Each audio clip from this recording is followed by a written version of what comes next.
Hello everyone, I hope आप सभी लोग बहुत अच्छे होंगे और उतनी ही बेहतरीन तरीकों से आप सभी लोगों की पढ़ाई चल रही होगी। तो इस वीडियो में भाई अपन देखने क्या वाले कक्षा 10वीं विज्ञान की प्रैक्टिस पेपर की सीरीज में सेट ए को, ताकि आपकी जो तैयारी है बहुत अच्छे से हो पाए। ठीक है, तो भाई सेट ए डल रही है, बी और सी भी बहुत जल्द आपको प्रोवाइड करा दिया जाएगा। तो ध्यान से ये तीनों सेट अच्छे से प्रिपेयर कर लेंगे और याद रखेंगे भाई अपनी तैयारी जैसे कर रहे थे पहले, जो जो चीजें रिकमेंड किया वो जरूर करेंगे, क्योंकि ये प्रैक्टिस पेपर है। आपको भाई यहाँ टेस्ट के पॉइंट ऑफ व्यू से पेपर प्रोवाइड कराया जा रहा है। भाई पढ़ाने के बाद टेस्ट लिया जाता है ना, वही चीज हम यहाँ पे कर रहे हैं। ये तीनों प्रैक्टिस सेट जरूर आपको करके जाना है, टेस्ट दिला के जाना है, ताकि आपको जो है आपका टारगेट मिल जाए। आप जितना मार्क्स चाहते हो उतना मार्क्स यहाँ से अचीव कर पाओ। फिर भी कुछ बच्चों की ये कमेंट आती है कि तीनों सेट करने से, अब क्योंकि बच्चे इतना आलसी आप लोग होते जा रहे हो, पहले सिर्फ निचोड़ नहीं पड़े, मॉडल पेपर पर सिमट गए, इंपॉर्टेंट क्वेश्चंस पर सिमट गए, कंफर्म क्वेश्चंस पर सिमट गए थे। मतलब मैं आपको बोल रहा हूँ 40 प्लस कंफर्म क्वेश्चन वहां तक सिमट गए। अब जो है और अपनी लेवल गिरा रहे हो, सिर्फ ये तीनों सेट करेंगे बोल रहे हो भाई। तो भाई जो जो चीजें पहले रिकमेंड करा दिया गया है वो चीजें करो, देन इसको करो। भाई आप किसी एक को करोगे तो नहीं, जो जो चीजें मैं बोल रहा हूँ वन बाय वन पूरी डोज कंप्लीट करो। आप किसी एक टेबलेट को खाने से आप ठीक नहीं हो सकते, जितनी दे दिया गया उतने को आपको खाना पड़ेगा, तब जाके ठीक होगा। ठीक उसी प्रकार अगर आप सब इतना बस को करोगे तो आप पास तो हो जाओगे आराम से, मतलब 40 प्लस 50 प्लस नंबर्स आ जाएगा। बट ये साइंस है, हर सब्जेक्ट की अलग अलग होती है, ये साइंस है भाई। और यहाँ पर बड़े क्वेश्चंस भी छोटे पूछे जाते हैं, मतलब एग्जैक्ट कंफर्म इस पर भी नहीं होता है। ठीक है, तो चलो देखते हैं यहाँ पर आखिर इन क्वेश्चंस को आपको तो करना ही पड़ेगा, जो तीनों सेट में है उसको करना है, मतलब करना है। ठीक, तो देखो प्रकृति के वर्णवाद का सिद्धांत है ये बच्चों, सिद्धार्थ जो लिखा है वो सिद्धांत दिया है, उसको लिखना है कौन भाई? लेमार्क, डार्विन, बीजमैन, डी ब्रेज, ये ऑप्शंस हो जाएंगे इसके। फिर नेक्स्ट है क्वेश्चन नंबर 2, क्या बोल रहा है? शकीना के पेट में अम्लता के कारण जलन हो रही, ठीक है, उनके पेट में जलन हो रही है, तो उसे औसकता क्या है? प्रबल अम्ल, प्रबल क्षार, दुर्बल अम्ल, दुर्बल क्षार, इसमें से क्या की जरूरत है इसको आपको बताना है। फिर अगला जो है प्रश्न क्रमांक 3, क्या बोल रहा है? परम शून्य तापमान कहते हैं, कितना को परम शून्य तापमान कहते हैं? 273 degree Celsius, 0 degree Celsius, 98.6 degree Fahrenheit, ये आपको टेक आउट करना है। फिर चौथा, खाद्य श्रृंखला के उत्पादकों एवं उपभोक्ता के विभिन्न स्तरों को कहा जाता है खाद्य जाल, पोषक स्तर, अपघटक, अपमार्जक, इसको टेक आउट करना है। फिर प्रश्न क्रमांक 5, मस्तिष्क का वह भाग जो शारीरिक गतियों का समन्वय एवं संतुलन के उत्तरदायी होता है, सेरिब्रम, सेरिबैरम, डायनसेफ्लॉन, कोस्ट्रैक्स। ठीक है, तो ये इसकी आंसर्स करना है भाई। अब कई बच्चे तो बोल रहे हैं कि पूरा का पूरा एक आंसर दे दीजिए करके, ऐसे ऐसे इतना भी तो आलसी मत बनो भाई कि अब पूरा इंपॉर्टेंट क्वेश्चंस मांगते हो, फिर क्वेश्चंस की उसकी आंसर मांगते हो, आंसर के बाद उसको समझाना है, फिर बोलो कि पेपर में मेरे बदले लिखने भी चले जाओ। इतना भी आलसी मत बनो बच्चों। ठीक है, आपकी मेहनत आपको रिजल्ट देगी, है ना, इसलिए मेहनत करो भाई। एसिटिक अम्ल का आयुपेशी नाम पूछ रहे हैं, तो इस पर मेथनोइक अम्ल, एथेनॉल, मेथेनॉल, मेथेनोइक अम्ल, इसमें टिक आउट करना है। फिर जल की विशिष्ट ऊष्मा होती है 3, 4, 1, इनमें से कोई नहीं, इसको करना है। फिर क्वेश्चन नंबर 10 की बात करें, बायोगैस निम्न गैसों का मिश्रण है, nitrogen, helium, hydrogen, oxygen, nitrogen, hydrogen, ethane, oxygen, hydrogen, methane, carbon dioxide, hydrogen, ये सब चीज आपको टिक आउट जो है करना है।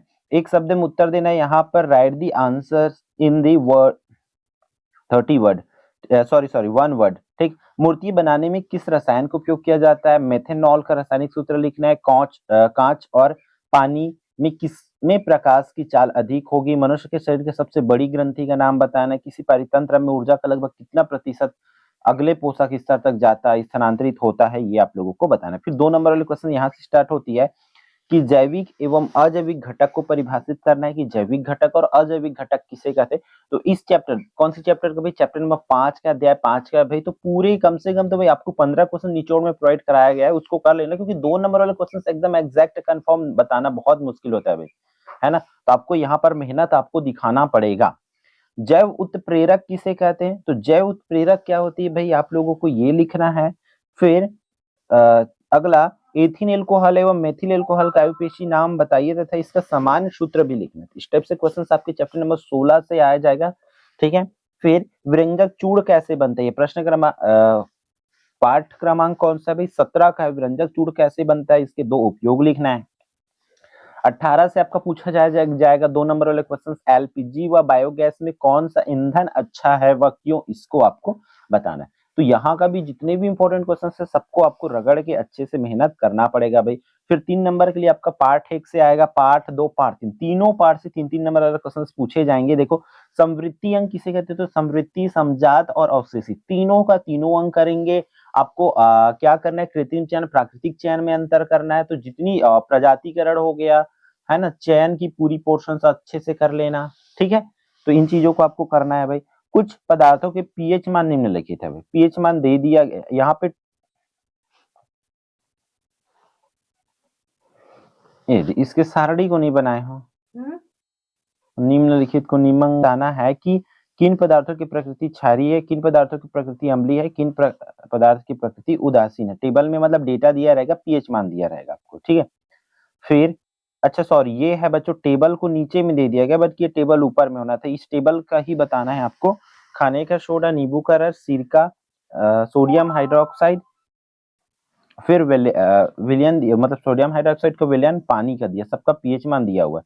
अगला पार्ट 3 से भाई ये वाली क्वेश्चन है, जल की महत्व विशिष्ट ऊष्मा का दैनिक जीवन में 3 उपयोग लिखो। अब देखो भाई 3 पार्ट में ऐसा नहीं कि 3 ही तो इंपॉर्टेंट क्वेश्चन होगा जो तीनों सेट में डाला है ना, आपको कुछ तो एक्स्ट्रा करना पड़ेगा भाई। इसलिए मॉडल पेपर्स वगैरह आपके पास जो भी चीजें है वो सब चीज से पढ़ते जाओ, ये आपके टेस्ट के लिए। एक पेपर में ऑल इंपॉर्टेंट क्वेश्चंस को मैं नहीं डाल सकता, इन चीजों को भी ध्यान में आपको रखना पड़ेगा, खासकर इसमें भाई एक्स्ट्रा मेहनत तो आपको लगेगा विज्ञान में, क्योंकि क्वेश्चंस तोड़ तोड़ मरोड़ के दिया जाता है। नाइट्रोजन की 3 औद्योगिक उपयोग लिखा हूं, तो नाइट्रोजन बनाने के लिए रासायनिक समीकरण, उसके औद्योगिक उपयोग हाइड्रोजन और ऑक्सीजन, तीनों को आपको रगड़ के इस चैप्टर से करना पड़ेगा। फिर उत्तल एवं अवतल दर्पण में कोई 3 अंतर लिखना है, उसके उपयोग भी आपको अच्छे से याद होना चाहिए। समतल दर्पण में भी अंतर आपको याद होना चाहिए। आधुनिक आवर्त सारणी की 4 विशेषताएं या कमियां ज्ञात करना है या लिखना है बच्चों। आधुनिक आवर्त सारणी की 4 विशेषताएं लिख दो, या पेपर में मतलब दोनों में से कोई एक आएगा भाई, या तो कमी आएगी विशेषता आएगी, है ना, उसी को। फिर अथवा में दिया मैंडलीव की आवर्त सारणी की 4 उपलब्धियां लिखिए करके एक क्वेश्चन यहाँ पर पूछे जा सकते हैं आपको, ठीक है। मोस्ट इंपॉर्टेंट है इसलिए ध्यान से करेंगे। फिर अपवर्तन किसे कहते हैं, अपवर्तन के नियम लिखना है और कोई 2 उदाहरण भी लिखना है, ठीक है। और अथवा में दिया परावर्तन किसे कहते हैं, परावर्तन के नियम व प्रकार आपको बताना है कि कितने नियम होते हैं, कितने प्रकार होते हैं, सब चीज को आपको लिखना है। फिर देखो इस तरीके से 1 और 2 में भी तोड़ के क्वेश्चन देते हैं इसमें। फ्लेमिंग के दाएं हाथ का नियम लिखकर सचित्र समझाना है उसको। फिर प्रत्ययवर्ती धारा व दिष्ट धारा में अंतर लिखना है भाई। उसी तरह इसमें दूसरा दे दिया गया है, फ्लेमिंग के बाएं हाथ का नियम लिख करके समझाना है, और विद्युत मोटर व जनित्र में आप लोगों को अंतर जो है भाई लिखना है। अगला जो क्वेश्चन है आप लोगों को 4 नंबर के लिए, मनुष्य के मादा जनन तंत्र का सचित्र, ये क्वेश्चन अभी तक नहीं आए, फिर भी अब मॉडल पेपर में जगह बनाई है, दैट्स व्हाई क्वेश्चंस मैं हमारे ये प्रैक्टिस पेपर में रखे हैं आपको टेस्ट के पॉइंट ऑफ व्यू से। तो दोनों को मादा जनन तंत्र और नर जनन तंत्र दोनों का आपको नामांकित चित्र बनाना है, और साथ ही साथ उसको समझाना भी उनके भागों को, ठीक है। फिर प्रश्न क्रमांक 16 इंपॉर्टेंट है भाई, मनुष्य में लिंग निर्धारण की प्रक्रिया का सचित्र वर्णन करना है। फिर अनुवांशिकी का जनक किसे कहा जाता है, उन्होंने किस पौधे पर अपना प्रयोग किया, उसे उस पौधे को चुनने का 2 कारण जो है आप लोगों को लिखना है।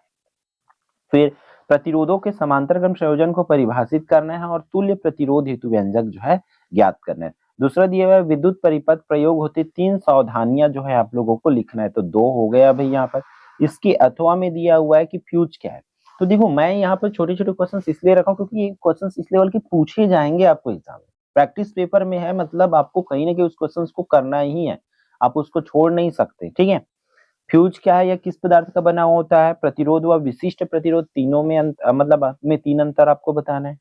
फिर 18वां में भी देखो इस तरीके से आपको तोड़ मरोड़ के दिया हुआ है कि रियो की पत्ती की स्टोमेटा का चित्र बनाकर कोई 2 कार्य लिखना है। फिर यहाँ पर देखो चित्र है और एक अंतर है, तो अंतर भी जो जो इस चैप्टर में रिकमेंड किया गया वो पूरे जरूर कर लेना। श्वास तथा श्वसन में 4 अंतर लिखना है। मनुष्य के पाचन तंत्र का नामांकित चित्र बनाना है, हो सकती है चित्र को समझाने भी आना चाहिए, उसके भाग को कौन क्या होता है, किस तरीके से कार्य करते हैं वो आपको पता होनी चाहिए, ठीक है।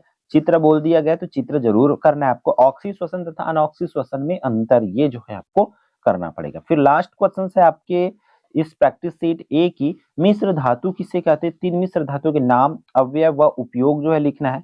संक्षारण किसे कहते हैं, संक्षारण से बचाव के कोई 2 उपाय लिखना है। फिर इसके अथवा में दिया हुआ है अयस्कों की सांद्रण की निम्न विधियों को समझाना, जैसे गुरुत्व पृथक्करण विधि, चुंबकीय पृथक्करण विधि। दोनों विधि आपको तीनों का तीनों अच्छे से प्रिपेयर कर लेना, किसी भी तीनों में से विधि को बोला जा सकता है। तो ये होती भाई आप लोगों का प्रैक्टिस सेट। तो आप लोगों को ध्यान से इसको क्या करना है, प्रिपेयर कर लेना है, ताकि आपकी तैयारी में बिल्कुल भी कमी ना हो। ठीक है, तो इस वीडियो में इतना ही, फिर हम मिलते हैं आने वाले इंपॉर्टेंट वीडियो में। जय जोहार, जय Chhattisgarh and all the best.